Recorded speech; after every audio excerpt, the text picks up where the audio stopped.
Special counsel Robert Mueller has filed new charges against the former Trump campaign chairman. It is even more clear tonight that Paul Manafort is in a world of trouble. Earlier today, Manafort was indicted on charges of obstruction of justice and conspiracy to obstruct justice for allegedly trying to tamper with witnesses in his case. As we've reported, Mueller's team is seeking to have Manafort's bail revised or taken away entirely over these allegations. Late tonight, Manafort responded to Mueller's bail filing, saying the accusations of attempted witness tampering are based, quote, on the thinnest of evidence. Manafort is due in court on June 15 to find out if he will immediately head to jail. The same obstruction charges were also brought today against Manafort's longtime Russian associate, Konstantin Kilimnik. Today's indictment said that around February and April of this year, quote, the defendants, Paul Manafort and Konstantin Kilimnik, knowingly and intentionally conspired to corruptly persuade another person with intent to influence, delay, and prevent the testimony of any person in an official proceeding. Josh Gerstein of Politico, who joins us in just a moment, reports today, quote, a source familiar with the case called the indictment brutal for Manafort. Paul's problem is he doesn't actually have anything to trade, the source added. Cooperating isn't an option because he really didn't collude with the Russians at the Trump campaign's request. Paul Manafort's team had no immediate comment on today's indictment, but earlier this week, a spokesperson said Manafort is innocent and nothing about the allegations changes his defense. Ken Vogel over at the New York Times reports that Manafort's associate, this Konstantin Kilimnik, quote, has studied as a linguist at the Military Institute of the Ministry of Defense in Moscow. He initially worked as a translator in Ukraine for Mr. Manafort, who speaks neither Russian nor Ukrainian, and became a progressively more integral member of Mr. Manafort's team, eventually running the Kiev office for Mr. Manafort's firm. Well, earlier today, former U.S. Ambassador to Russia, Michael McFaul, spoke to Ari Melber about this Kilimnik's possible ties to Russian intelligence agencies. He was well known working with Manafort, and he was working in Ukraine, but he's a Russian national working in Ukraine. And the world of intelligence services just generally is murky. And to say that he worked for the GRU or the SVR, I don't know that for sure. Right. But from my general experience in the region, would he have relationships with those kinds of organizations? My answer to that would be probably yes.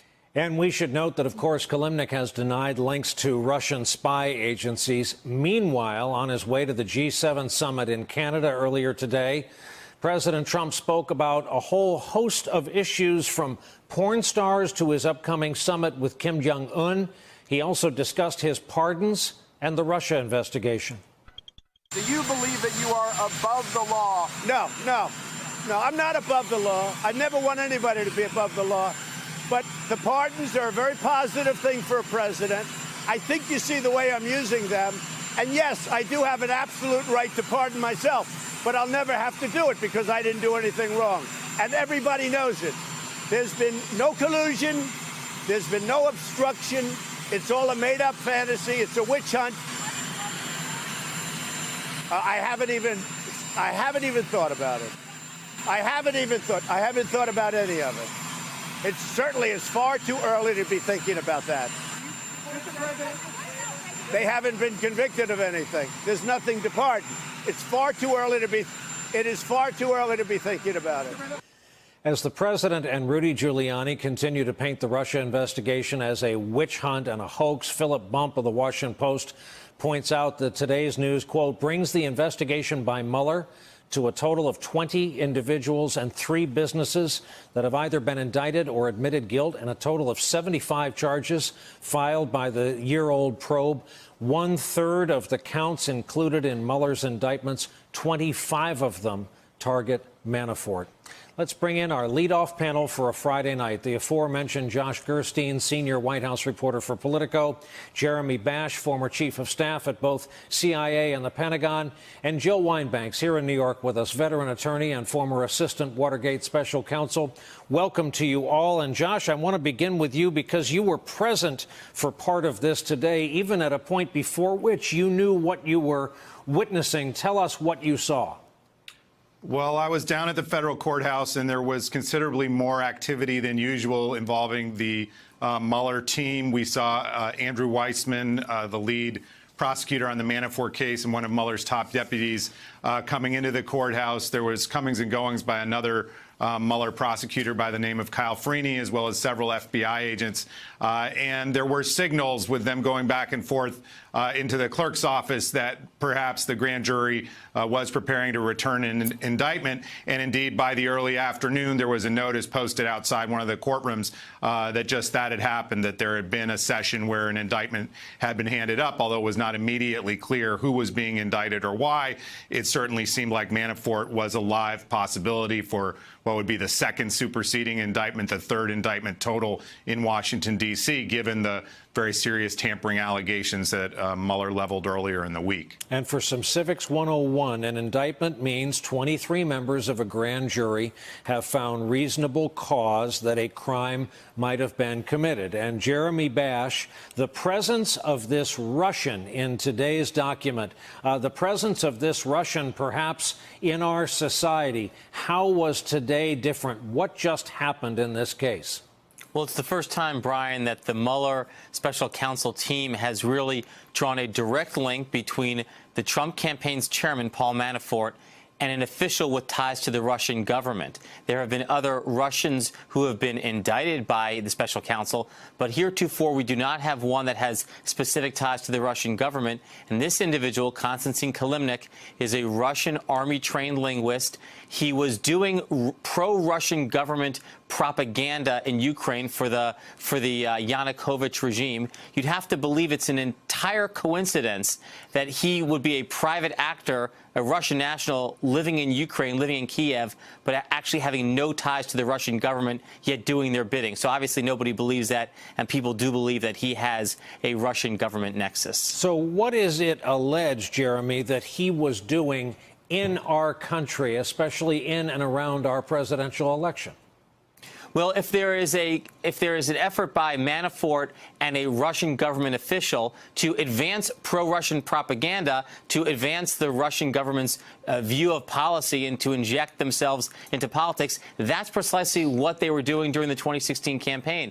And it shows an element of sophistication, an element of capability, and an element of expertise by Paul Manafort with this Russian government official in doing exactly that. And there's a possibility that's exactly what they were doing during the 2016 election. So, Joe Weinbanks, put another way, there's a chance that this Paul Manafort, American citizen, was working against the home team during a presidential campaign. A couple questions for you. How was the screw further turned on Manafort today, and what are your remaining questions about this case?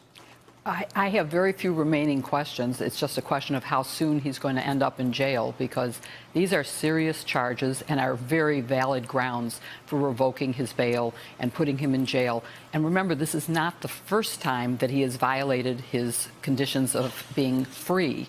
He wrote an op-ed that he wasn't supposed to have written, and he stayed free after that. But this is the second time, and the indictment has some very specific pieces of information, texts that were written and exchanged in a phone call that show that they were really trying to change the testimony of witnesses, to hide the fact that they were colluding in America to influence policy toward Russia and the Ukraine. And these charges we're talking about are heavy federal time. Some of these are 20 years each. If he gets nicked by a portion of these, he dies in prison. Well, he does just on the indictment even before today. He would have had a life sentence, basically, if you add up all of the charges currently pending against him. So if he's convicted just on the substantive charges without his having tampered with witnesses, which is one of the most serious things that judges and federal prosecutors are concerned about, is when people actually tamper with the justice system by trying to change the testimony of witnesses. Hey there, I'm Chris Hayes from MSNBC. Thanks for watching MSNBC on YouTube. If you want to keep up to date with the videos we're putting out, you can click subscribe just below me, or click over on this list to see lots of other great videos. Day 502 this was of the Trump administration, and President Trump wasted no time again today lashing out at his own attorney general over his recusal from the Russia investigation.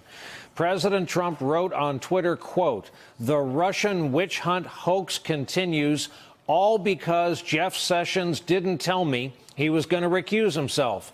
I would have quickly picked someone else. So much time and money wasted, so many lives ruined, and Sessions knew better than most that there was no collusion." To say that our president cannot let this go would be an understatement. The attacks now come so frequently, it almost normalizes this still new notion of an American president regularly eviscerating his own attorney general. And Jonathan Lemire of the Associated Press reports the president's anger toward Jeff Sessions has hit a whole new level. He is so mad at Jeff Sessions still that he is actually in recent weeks, according to our report, he has stopped using Sessions' name. He won't say it. And so therefore senior aides around him in the West Wing have copied that. They just go him or her or him or that guy or the attorney general.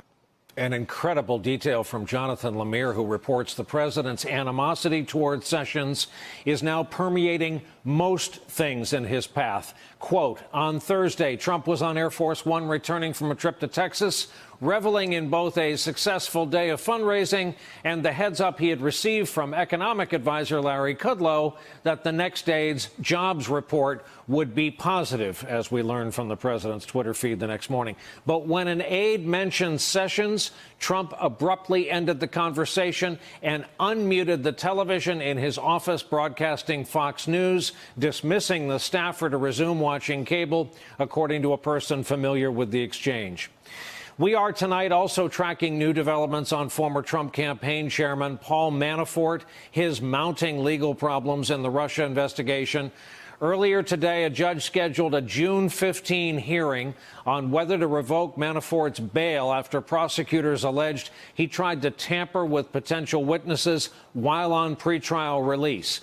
NBC News reporting it this way. According to Monday's FBI affidavit, two people who were part of a broader effort to lobby on behalf of Ukraine told investigators that Manafort, while on bail, contacted them in an effort to influence their testimony and to otherwise conceal evidence.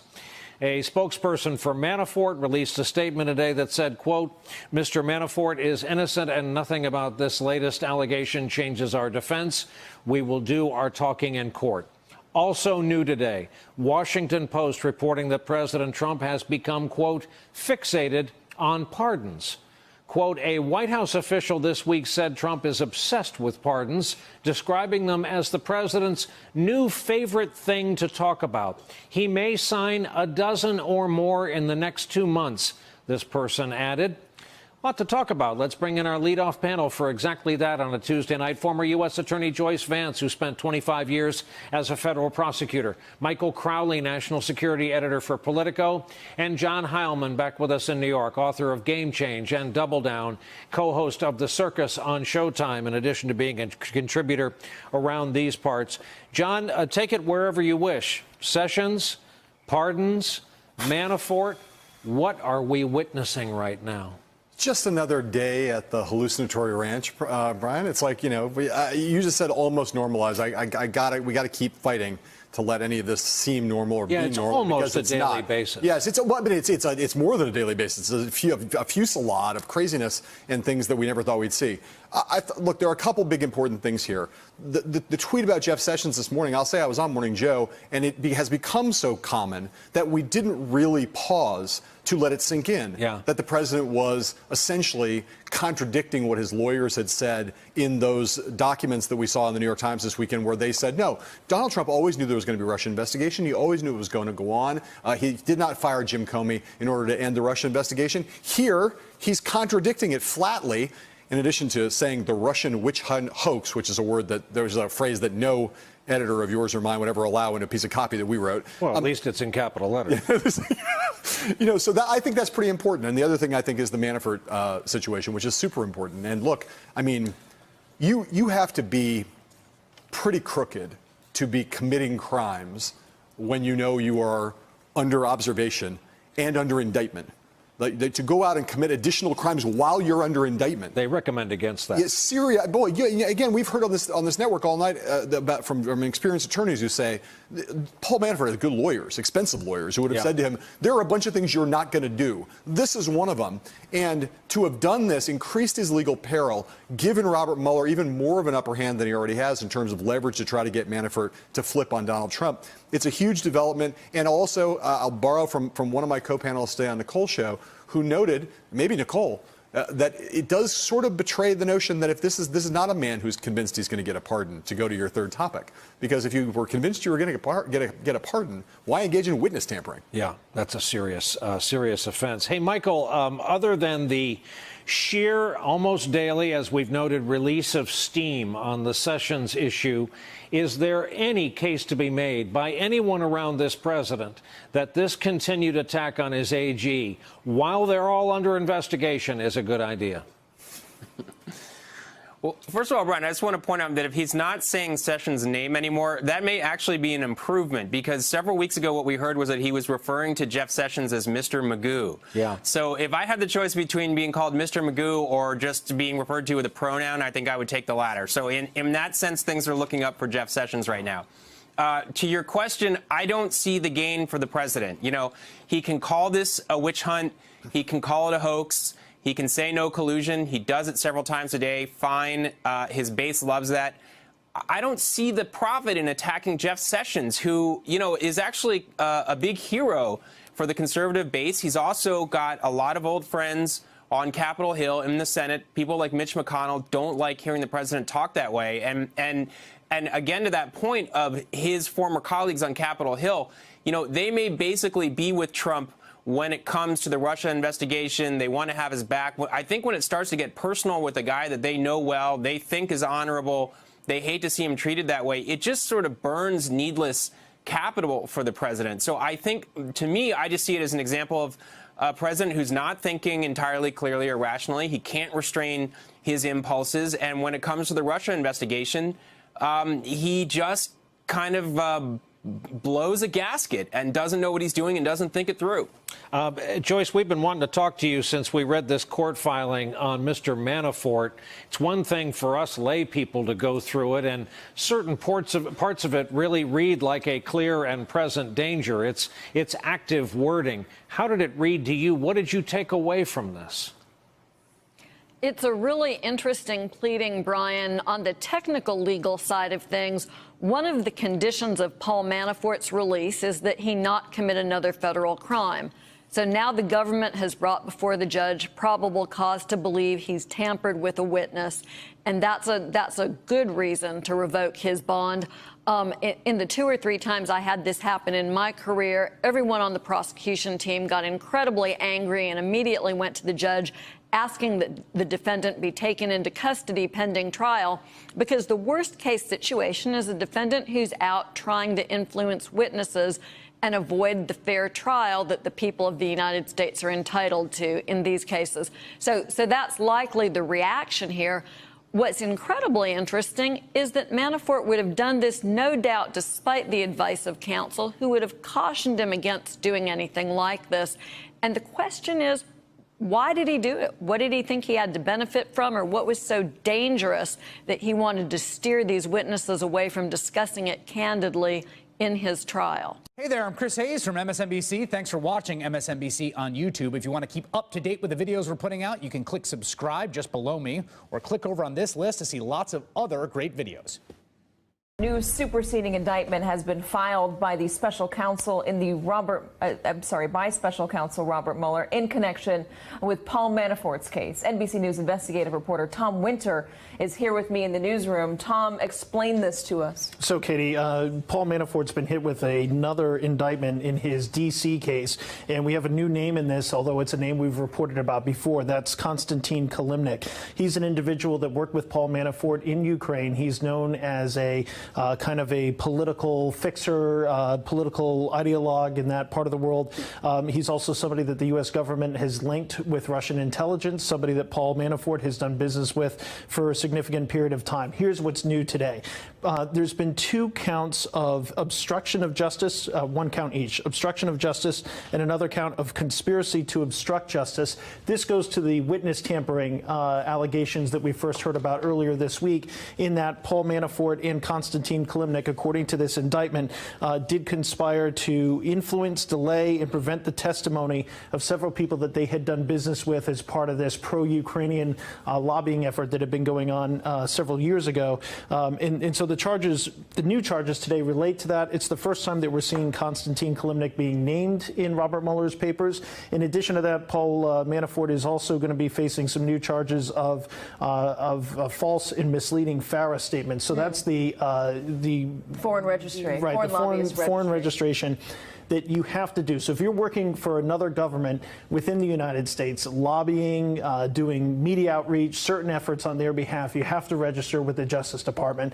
And so Manafort has gotten in trouble for this before, tied with this case. And today we see some additional counts and some additional information about those efforts and what he didn't do to register. Last we heard about Manafort, we heard about these messages he was sending over encrypted apps to try and, it seems, get people on the same page for their testimony. Exactly. Robert Mueller wanted to put him in jail, revoke his bail. Revoke or modify, that's correct. It was a violation of that. Where does that stand? When is the judge going to decide on that? So, Katie, we had anticipated hearing from Paul Manafort's attorneys today. For them, they had to file by the end of the day today a filing with the judge stating what their response was to all of this and what he was doing, reaching out to these people and providing some sort of a court filing response. And then next Friday, Paul Manafort is due to be in court where a judge may make a decision there on the spot and either revoke his bail or find some way to further restrict it. That's what he's looking at. But today he's now been hit with actual charges. We knew there was a flurry of activity in the grand jury area of the D.C. District Courthouse today. We had one of our producers there, and so we know that the people that were handling or have been involved with the Manafort case were there today. So we assume that the grand jury perhaps voted on this, and the superseding indictment filed just a few moments ago. It seems like Robert Mueller is really turning the screws on Manafort. There's every single way that Manafort has turned here where he has done something that may be afoul of the law. Again, he hasn't gone to trial. He's said he's not guilty of all this conduct. But every single time he has taken a turn, Robert Mueller has been there to meet him with new charges. They've been there to meet him when he's reached out to people in the past. They've been there to reach out when he tried to ghostwrite an article in violation of a gag order. Everything he is doing, and we know because they've executed search warrants according to court filings on his phone since he's been arrested. At every turn, he is doing something that they think runs afoul of the legal process. They are there to meet him with new charges, new filings, and they've been very open about it. Again, the only hints we're getting in the special counsel investigation come from their court filings, and a lot of those court filings have pertained directly to Paul Manafort, like they did again today. Tom Winter, thank you so much for reading that so quickly. Hey there, I'm Chris Hayes from MSNBC. Thanks for watching MSNBC on YouTube. If you want to keep up to date with the videos we're putting out, you can click subscribe just below me, or click over on this list to see lots of other great videos. Joining us now is Michael Avenatti, the attorney for Stormy Daniels. And Michael, thank you very much for joining us tonight. I want to begin with that last part of the text sequence in which Michael Cohen says that he is with FLOTUS. He's with FLOTUS on that day in early March. You believe you know what they would have been talking about on that day. What do you think that is? Well, Lawrence, thanks for having me tonight. Here's what we know. We know that the First Lady landed at Palm Beach Airport in Florida around 3:10 p.m. that day. The plane was actually early based on the schedule. If you look at the time of that text message, it shows approximately 4:15 that afternoon. A prior report in the New York Times stated that, in fact, Michael Cohen spoke with the First Lady during that trip to Palm Beach. Lawrence, we think that it is fairly clear at this point that what happened here was that Mr. Davidson tipped off Michael Cohen to me coming into the case. It's important to know, Lawrence, that at this point, I had not surfaced with Mr. Davidson directly. I had not contacted him to alert him that I was coming into the case, and I certainly had not contacted Michael Cohen. Mr. Davidson learned that through alternative means. He tipped Michael Cohen off earlier that week, which caused Michael Cohen to run into arbitration to try to get a order against my client preventing her from speaking. And then he followed that up with telling Mr. Cohen that we were going to be filing our complaint. So it's pretty clear what happened. Michael Cohen wanted to try to get out in front of this with the First Lady. We don't know exactly what he told her, but they were clearly talking about my client during that weekend, as confirmed by the New York Times previously. This whole thing, Lawrence, stinks. It shows the efforts that Michael Cohen would go to corrupt my client's prior attorney. And it also shows that Michael Cohen and the president's prior denials in January, February, March, and April relating to my client were absolute lies. Now, I want to go to the thanks, pal, and these indicators of a cooperative relationship between them. I have seen lawyers say that kind of thing to each other many, many times, being on opposing sides of cases in which, during the trial day, I have watched them try to destroy each other.